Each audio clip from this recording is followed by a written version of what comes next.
The F16 Approval Sprints and the Advanced Manufacturing Olympics for 2020. We're excited to share with you the approach that we took and the results of our testing and printing. So for the challenge, the first thing that we wanted to do was evaluate the geometry that was provided to us in the original technical drawings. We quickly modeled those up in our CAD software. We use SolidWorks here. And upon looking at the geometry and the measurements on the part, it was pretty clear to us right away that a highly detailed part was going to be needed. What we landed on was our Sintertech SLS 3D printing technology. You can see some example here of different types of parts that we printed. Lots of highly detailed stuff. And one of the things that you can't tell is that all of these parts on this side of the table are actually made from PA12 nylon. When we started to read the specs on the parts, we learned, of course, that the clamps that we're working on are specified to be printed out of a sort of a nondescript nylon. There's some spec that's unavailable to us as civilians, so we don't know exactly what it is, but we do know that PA12 nylon is a nice, kind of well-rounded nylon that has a good stiffness, really good strength characteristics to it, and has great performance in terms of chemical compatibility and temperature resistance. So we chose that as our technology. Now we have a couple of different size printers from the Sintertech family. We ended up going with the Sintertech S2. So that's our larger system here. It's got a very interestingly sized build volume. It's actually a cylinder, which you can see here, that is roughly about 5 inches in diameter by about 14 inches tall. When we were looking at the parts, we actually found we could fit like over 500 parts in a single print. So we knew it would be super fast for us to print just the batch that we needed for the contest really quickly. And we knew that it would be a really good choice if the military was to actually adopt this technology, because you could print, I don't know how many clips are on a plane, but maybe a whole plane, certainly a compartment, certainly an area, and a whole variety of designs within a single build volume. So really taking the complexity out of the process there. We have lots of great FDM 3D printing. We could do some nylon materials, maybe carbon fiber reinforced, but we know that our strength on these nylon parts is almost as strong, and actually in some cases it exceeds the carbon fiber, glass fiber reinforced parts. So up here I'll show you actually some of the parts. So this is our actual submission pieces. These are our PA12 nylon parts. So you can see nice fine details there, really good surface finish. Basically these parts come right out of the printer, and all we do is blast off the powder and polish them. You can see here a part that's in the clamp with the stock parts that were provided for the challenge. Now we decided to take a unique approach to this challenge in terms of our approach for the approval. So what we decided to do was take the same approach that we would take on just about any engineering challenge here. And that's what we would consider a rapid testing, comparative benchmark approach. So in a normal universe, we would take a stock part, an OEM part that needs to be replaced. We put that through its paces, and then we take the printed parts that we created and do the same thing. Now, virtually always, we don't have a 1,000-page manual to refer back to, so we've got to create those tests from scratch. So in some ways, we had a real advantage here on this project because we had a lot of specs to refer to and to get some numbers from. But we also had a disadvantage because we don't actually have the real part. We don't have the OEM part. So we wanted to make sure we were able to compare something. So we took our PA12 parts, we printed those stock, and then we also printed, we took the same batch of parts, and we got some coated in a ceramic and also some coated in metal. I'll show you what those guys look like here.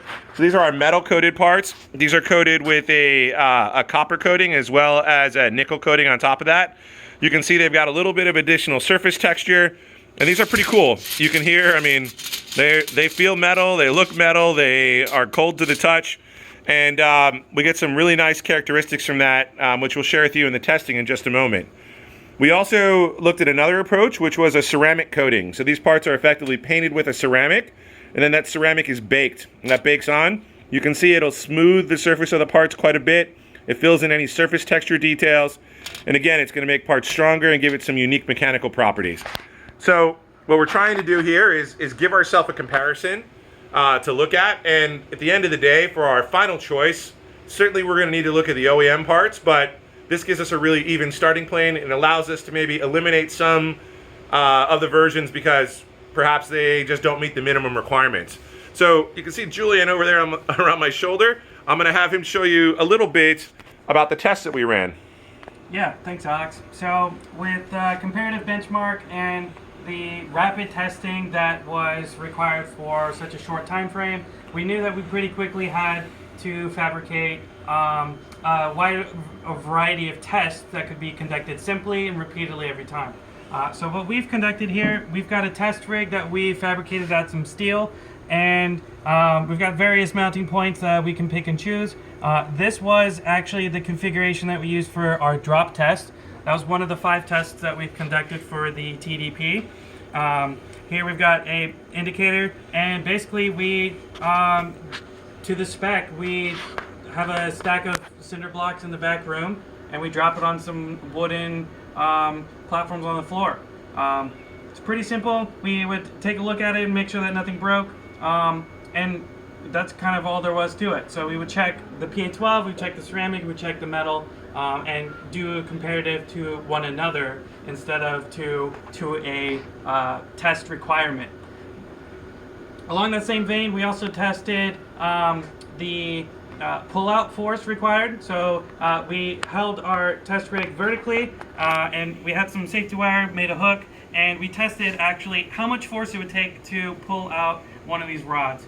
And we tested both undersized, oversized rods to get kind of the whole spectrum of the tolerances in the tubes. And then we could also compare all 3 of them. We also did a quick misalignment test. We would have one tube lined up as normal, and then we would try to purposefully misalign the tube perpendicular, crank down that screw, make sure that the parts would break repeatedly. And here we actually have some results here. These are the PA12, the metal there broke, and the ceramic broke. And we could pretty objectively tell the differences between all of them. And of course, if we had the OEM benchmark test, that would be our 4th piece here in this lineup, and then we could compare them all to that. We also did some oil retention tests. We checked mass before and after to see how much oil was being stored in the little pores of the parts, and then if there was any damage along with that. And then we also did a flammability test. We would hold these parts in a clamp and literally light them on fire. So here we've got a PA12 part. You can see it's all like melted, and it's been through some fire. This actually here is our ceramic test. Alex, why don't you tell us about this? Yeah, so on the ceramic test, we had a surprising result where the part completely melted. It actually went way up in flames, and because of that, we threw this result completely out of the challenge. We said, hey, if something's going to light on fire like that, it's not going to be safe for any in-flight use. So, this is one of the advantages of this rapid testing approach and comparative test approach. We don't have to do every possible spec. We know if this dude lights on fire and it totally melts into a puddle, that's out of the challenge, right? So it's out right in the beginning on that benchmark testing. So what we learned from these tests is that really the metal-coated parts, they had some really incredible performance, right? I would say objectively, the metal parts were going to be our best performers in terms of grip strength. We think it's related to the texture on the parts. We found that when we did the misalignment test, it was actually able to still hold the tube, hold on really tight despite that, so that metal shell kind of held the parts together. It had great results in the flammability test. It actually extinguished itself more quickly than any of the others. But at the same time, this challenge wasn't about necessarily making the best possible part. It's about making a drop-in replacement for the OEM part. So, we're not 1,000% sure that those results that we found, that from an engineering perspective are objectively better, is actually the best possible solution for the challenge. And so we're actually going to take a little bit of a gamble here. We're going to submit 2 concepts to you guys, because ultimately we are unable to complete our testing to determine the best solution as far as the approval sprints go. So we're going to submit both set of the PA12. So these are our stock parts. We think these are likely to be close to a 1-to-1 comparison with a standard nylon material, if indeed that is what the parts are made from in this challenge. And then we've also got the metal coated parts, which we're going to submit. So these are going to be stronger and objectively have kind of the best performance. But at the end of the day, the engineering decision to fly apart is really critical. We know that safety is key, and we feel very strongly that our approach, our benchmark testing, creates a standard that's easily replicable. So everything we did was with basically readily available off-the-shelf parts. We fabricate all this stuff on a late night, like tonight, and we're able to do all of our testing in a single night. So we feel confident that this can be done with an OEM part for you guys to identify what is actually the closest fit, and then you guys can make a call if it makes sense to fly one of these on a plane or not. So we hope that this has been interesting for you guys.